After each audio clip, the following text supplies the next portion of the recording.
Having a perfect camera to capture what you hope are perfect images of perfect moments, or sometimes imperfect moments that turn into perfect photos. That's just, wonderful.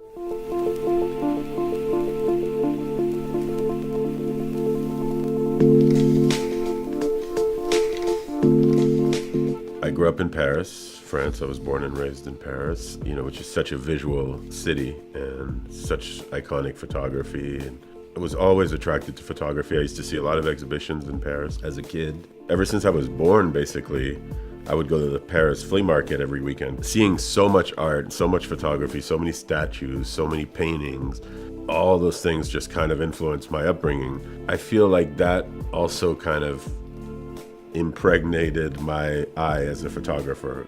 It only made sense at a certain point that the most collectible thing for me was Leica cameras. I had an M3, a double stroke M3 from 1955 that was my first, nice kind of mint condition Leica camera. That kind of started a bug of collecting M's, and the feeling of those are to me the same as a rare car or a rare statue or a rare painting. I don't see it any different from a classic work of art, because those cameras are classic works of art and they're perfect, technically perfect, beautiful designs. So they speak to me the same as all these things I've been collecting my whole life. M3, which was the first one, only camera that's in the Museum of Modern Art. This, according to them, is the best design camera ever.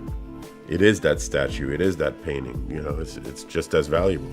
I mean, photography is storytelling. This is what photography is. You take a handful of sand, right? And no matter how much you hold on to, eventually all that sand is gonna fall out. But you're gonna have a few grains of sand, and those are gonna be your iconic photos.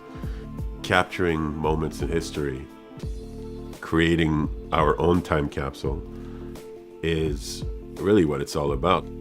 I had a very passion-driven project. As you see around me, I spent my life obsessed with Black culture, Black arts, Black music, and so I'd been photographing Black neighborhoods, from Harlem or Brooklyn or New York City, LA, anywhere I went, Paris, Florence, Rome, Milan. I thought, how cool would it be for me to kind of do a tribute to civil rights era photography, a tribute to Gordon Parks and Leonard Freed and Eli Reed and Bruce Davidson, people that had captured the most iconic Black imagery. Every picture I put in the show, I asked myself, would I want this on my wall?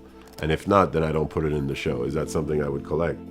And one of the things I always loved was people's hands. And I have Quincy Jones, Sidney Poitier, Herbie Hancock, a lot of legends. And how cool would it be to just show their hands and make the other real people, like quote unquote, the non-celebrities, you have the emphasis on their emotions, their faces, their life, their neighborhoods. Melvin Van Peebles, that's my favorite photo I've ever shot on the monochrome.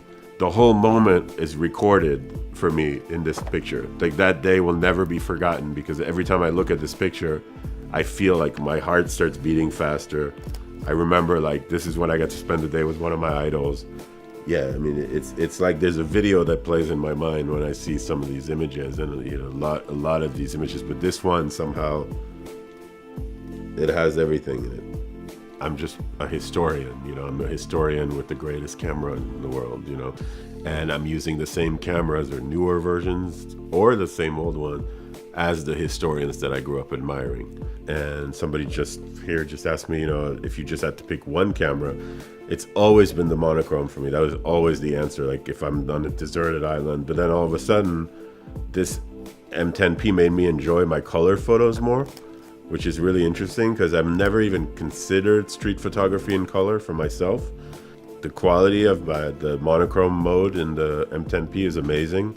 I was really impressed. It was kind of the first time where I was like, ooh, maybe I can hurt my back a little less the next time around. The fact that it's this mechanical shutter, this quieter mechanical shutter, and not a complete silent shutter, I prefer that. I still want to feel like I'm taking a picture. Listen to how quiet this is. And you got it. This evolution of this M10-P having a more silent shutter is a natural evolution, I think, to the times we live in. So the M10-P would definitely be, right now, that's the one I take out every day.